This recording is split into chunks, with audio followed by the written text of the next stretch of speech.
Good morning everyone, special to our instructor, Ma'am Mara. I am Darj Raisa from the College of Agriculture, 3B, and my topic is all about seed storage and pest control. Okay, let's start. My topic outline is importance of seed storage, principle of seed storage, types and stage of seed storage and structures, pest control and seed storage, seed treatment for pest control, monitoring and maintenance, challenge and future directions. My objective, the primary objective of seed storage and pest control is to maintain seed variability, purity, and vigor by providing optimal storage conditions and protecting seed from the pests and infestations, and this involves creating an environment, minimize moisture and temperature fluctuations, ensuring proper sanitation, and applying pest control strategies to prevent or eliminate harmful organisms during storage. This is my introduction. So, explain na lang. So, provided ko naman yung PPT, and this is my visual. So, ang seed storage ay mahalaga sa agriculture upang mapanatili ang kalidad at kakayahang tumubo ng seeds mula anihin hanggang itanim. Kailangan ito ng tamang kondisyon at pest control upang maprotektahan ang mga seed laban sa mga insect, daga, ibon, at mga organism na maaaring makasira sa ating seeds. Sa panahong sa ganitong paraan, makasiguro tayo na magkakaroon tayo ng magandang ani sa anihan or sa ating pag-aani. Importance of seed storage. Ang tamang imbakan ng seeds ay mahalaga upang mapanatili ang kalidad at lakas at kalinisan ng seeds mula sa anihin hanggang itanim. Pinaprotektahan nito ang binhi laban sa pest and disease at minsala mula sa kapaligiran. Dahil dito mapapanatili natin ang mataas na percent ng tubo at or germinate at masiglang paglago ng ating pananim. Kaya nakakatulong ito na makasiguro tayo na meron tayong aanihin and malusog at healthy na halaman. Principle of seed storage. Para mapanatili ang kalidad ng ating seeds, mahalagang kontrolin nito. Meron tayong mga sumusunod. Una, drying seed. Patuyuin natin ang ating seed hanggang sa ligtas na antas ng moisture mga 8% para maiwasan ang pagkaamag o pagkasira ng seeds. Next is the cold temperature. Ilagay sa malamig na lugar or 0 degrees or hanggang 15 degrees Celsius para bumagal ang pagtanda ng ating seeds. And next is the pest control.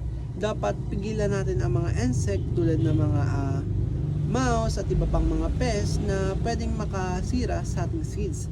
Next is the sanitation. Panatilihin natin na malinis yung pinaglalagyan natin ng ating seeds para hindi ito pamugaran ng mga peste. Next naman is the quality of seeds. Siguraduhin nating malinis at nasa maayos na lusugan ng ating mga seed bago natin to itabi. Next is the proper storage environment. Dapat gumagamit tayo ng mga selyadong lagayan na hindi makakapasok ang mga pests and insect at ilayo natin ito sa mainit na lugar or sa nasisikyatan ng araw. The last is the monitoring. Madalas na inspectionin natin or i-check natin yung ating mga seed kung may problema ito para kung may problema siya maagapan natin yung seed na maging maayos kung may problema siya. The next is the types and stage of seed storage. Yung types niya is the ambient storage, maikling imbakan sa karaniwang temperature. So dito next is the dry storage. Dapat yung seeds natin ay tuyo at nakaimbak sa normal na temperature. The next is the cold storage. Yung seeds natin dapat ay tuyo at nakaimbak ito sa malamig na lugar na mas mahabang panahon. Long-term storage, dapat yung seeds natin ay sobrang tuyo at trees para or nasa malamig na lugar para sa pangmatagalang pag-iimbak or matagal natin tong maitabi. Next is moist storage para sa mga seeds na hindi pwedeng tuyuin. Iniimbak ito para sa maikling panahon. So binabasa ito yung seeds kasi yung may mga seeds kasi na hindi pwede sa mahabang panahon siya iimbak. So ang ginagawa nila is binabasa nila ito para kung gagamitin sa maikling panahon lamang.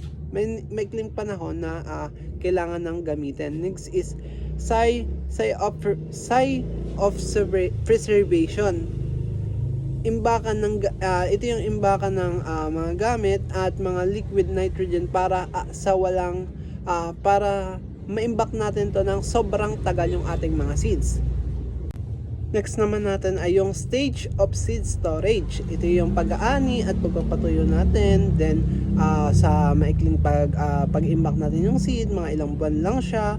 Then katamtamang tagal kung ilang buwan lang to, kung hanggang ilang taon lang natin siya i-imbak or itatabi.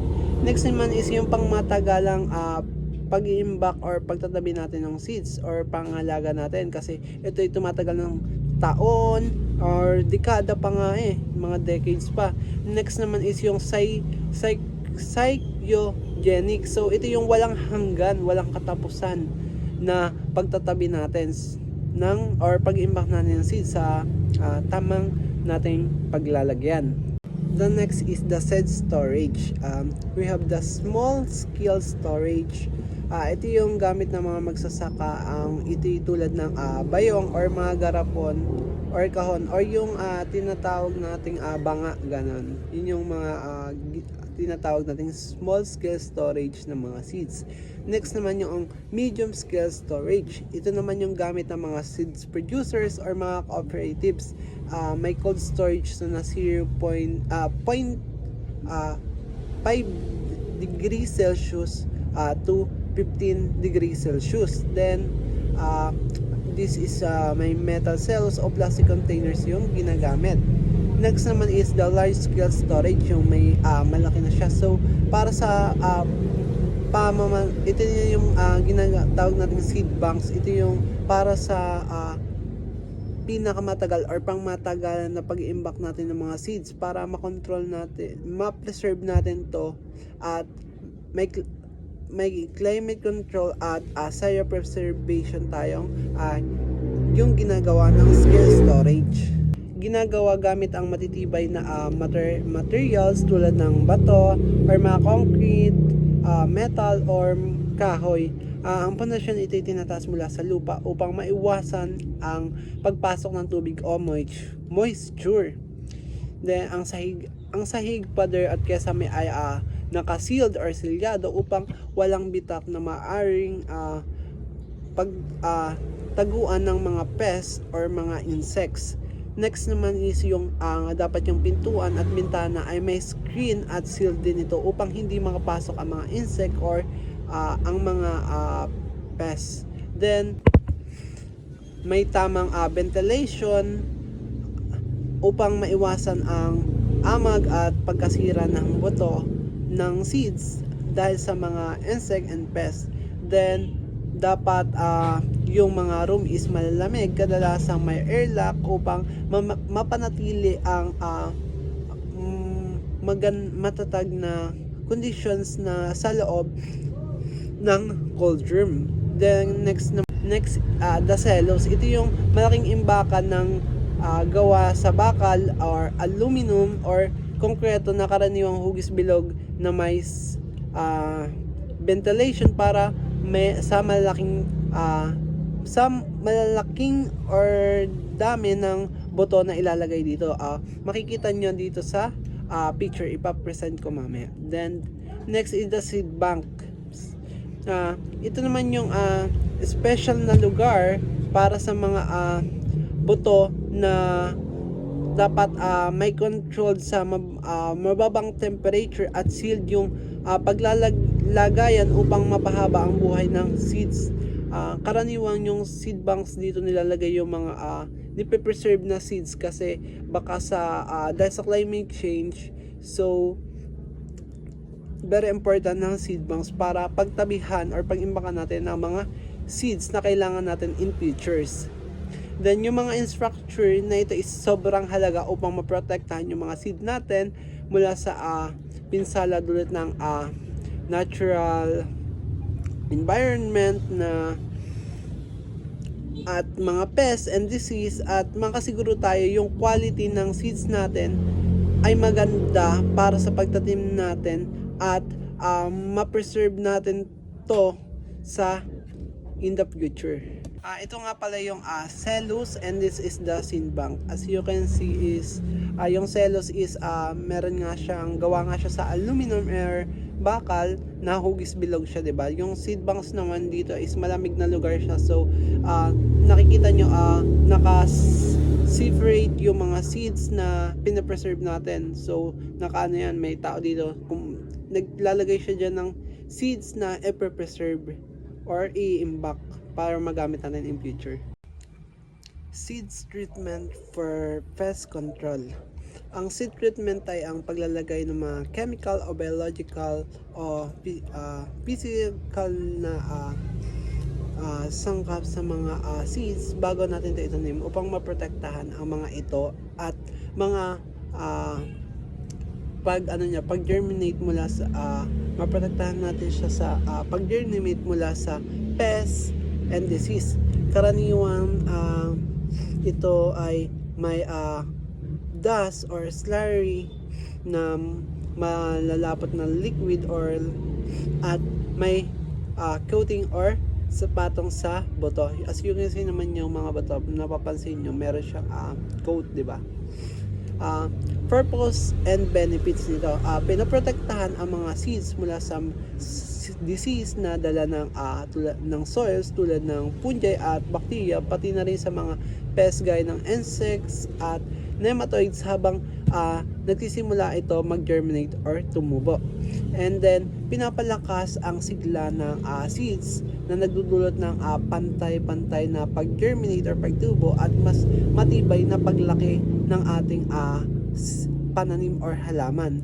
The next is ang pagbabawas natin ng sa pangailangan ng madalas na paggamit ng pesticides, kaya nababawasan natin ang effect sa kalikasan or sa environment at sa gastos natin or sa gastos ng magsasaka.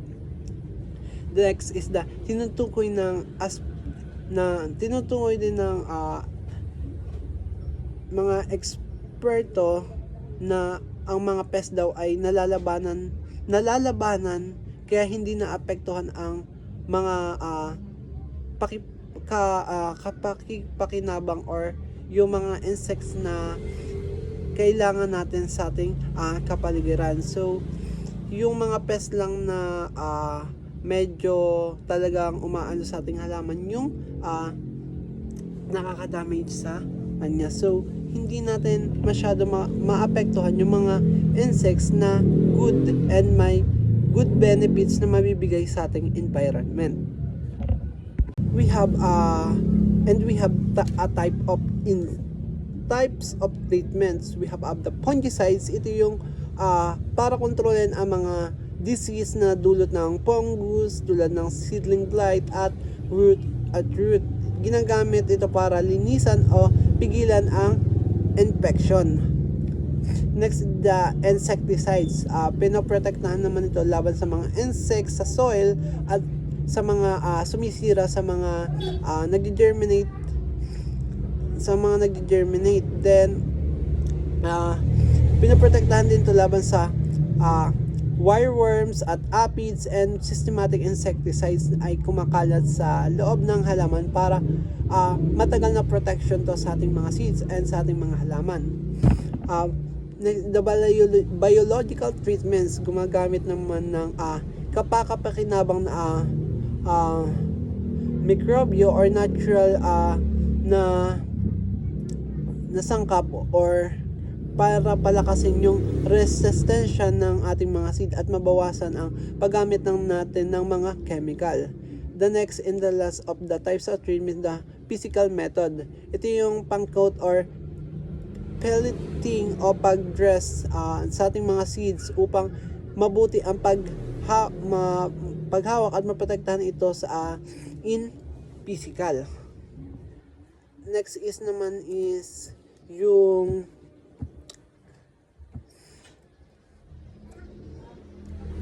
application of methods natin. Yung application of methods natin is una is the seed dressing, manipis na patong na may o walang kulay. The seed coating naman is manipis na may manipis na coating sa ating mga boto. Then the seed encrusting naman is may mas makapal na patong na kitang-kita na pa rin ang hugis ng boto. The next is the seed pelleting, may makapal na ito na patong na natatabunan na yung hugis ng ating mga seeds. Next is the limitation. Yung limitation nito is maaring limitado ang tagal ng protection, lalo na mas mataas ang presence ng pest. Then ang maaring ang mga seeds natin ginagamitan ng mga treatment ay may mas maikling shelf life at hindi maaring ilang ebenta ng bilang butil. So ang maling paggamit ng treatment ay maaring magdulot ng phytotoxicity o pinsala sa ating mga halaman. So ang seed treatment ay isang very important na paraan para pag-iwas sa disease at pest na bahagi ng Integrated Pest Management or IPM na tumutulong sa sustainable, effective production ng ating pananim. Number 6, pest control and seed storage. Una is the sanitation. Panatilihing malinis yung storage natin or pinag-iimbakan natin ng seeds. Next is the moisture management. Panatilihin natin sa 10 to 12% ang moisture ng ating seeds. Next naman is the physical barriers. Ilagay natin sa pallets at gumamit tayo ng hermetic containers. Next is the use natural repellents. Gamitin natin yung mga dahon oil bilang panlaban sa mga pests. This is a natural repellents. Next is the monitoring. This is one of the very important. So regular tayo inspection ng mga lagay nating traps for the pests, and kung na-inspect din natin yung temperature ng ating mga seeds. The last is the traditional and low cost methods. Ito yung pagpapausok at pagpapatayo sa araw gamit ang uling. This is called the traditional and low cost methods. Number 7, monitoring and maintenance of seed storage. Ang epektibong way or the effective way at pagpapanatili ay mahalaga upang mapanatili natin yung quality ng ating mga seeds habang ito ay nasa storage or nakaimbak. Ito ay ginagawa sa pamamagitan ng pagtiyak na ang mga conditions sa paligid is na ayon sa tamang temperature and maayos ang kapaligiran nito, malinis, pati na rin kung may problema itong seeds natin or napapest na to is malaman natin agad at upang maagapan. We have the temperature and humidity control. Gamitin ang mga sensor at automated system para monitor ang condition ng ating mga seeds. Next is the automated monitoring and data logging. Gumamit tayo ng cloud-based monitoring based sa monitoring at alerts. And then seed viability testing, gumawa ng germination test o infractive check. Next is the sanitation and pest inspection. Regular na paglilinis at pag-check ng pests, kung may pest na ba yung ating mga seeds, ganon. This is the very important, sanitation and pest inspection. And next, the keep recording is one of the very important. Nirecord natin ang lahat ng monitor natin ang condition ng ating storage or ng ating imbakan. Use of machine learning, gumamit tayo ng rin ng mga machine learning like AI or mag-research tayo online upang malaman natin yung mga quality ng mga seeds according to the data. Okay, the last. Challenges and future directions. The challenges is yung pagbabago ng climate at mga sa lipunan, yung naging problema din yung sa lipunan, society ay nagbabanta sa ating seed storage at genetic diversity sa ng mga pananim. So it's the biggest challenge ngayong climate and the society. So minsan kasi hindi nagkakasundo yung mga tao, di ba? Mataas ang gastos at kakulangan ng maayos na infrastructures na pumipigil sa effective na pag-storage natin or pag-imbak na at pangalaga natin ng mga seeds. Next is yung mahirap na pag-iimbak or pag-storage natin or pagtatabi natin ang mga recalcitrant seeds or mga botong sensitive sa pagkatuyo at sa lamig. Yun yung is the biggest problem. Meron kasing sensitive sa init and sa lamig. Next is the pagkakaroon ng resistensya or ang mga pest sa mga chemical na ginagamit at mga this is yung mga inaalala natin sa maging epekto nito sa kalikasan.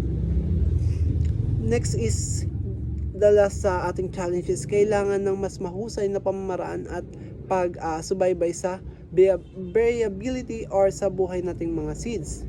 Next is the future directions. Dapat palawakin ang mga global seeds vaults bilang ligtas na backup ng mga seeds. So kaya nga meron tayong seeds banks doon nilalagay yung mga seeds para in the future may magamit tayo, kasi nowadays, di ba, sa climate sobrang talagang naapektuhan yung mga halaman natin. So kailangan natin gumawa ng maraming seeds banks.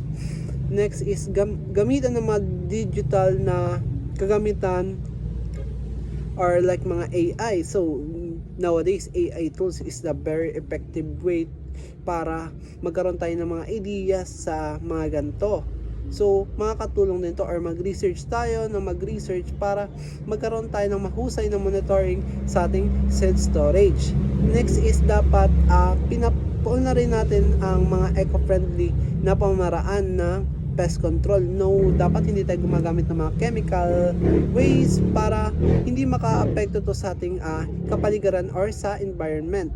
Dapat isulong din natin yung cry of preservation para sa mga sensitive na boto. So ang dami kasi sensitive na boto kasi meron ngang boto na hindi kaya sa mainit, meron din hindi kaya sa malamig.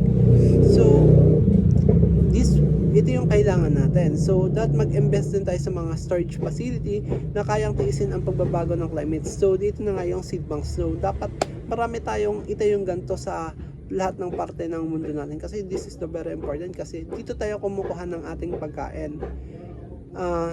Itong mga to is ito yung mga hamon na ito is pagsunod sa mga bagong direction ay mahalaga upang mapatinatili natin ang seguridad at quality ng ating mga seeds para sa ating in the future may magagamit ang susunod na henerasyon sa agriculture.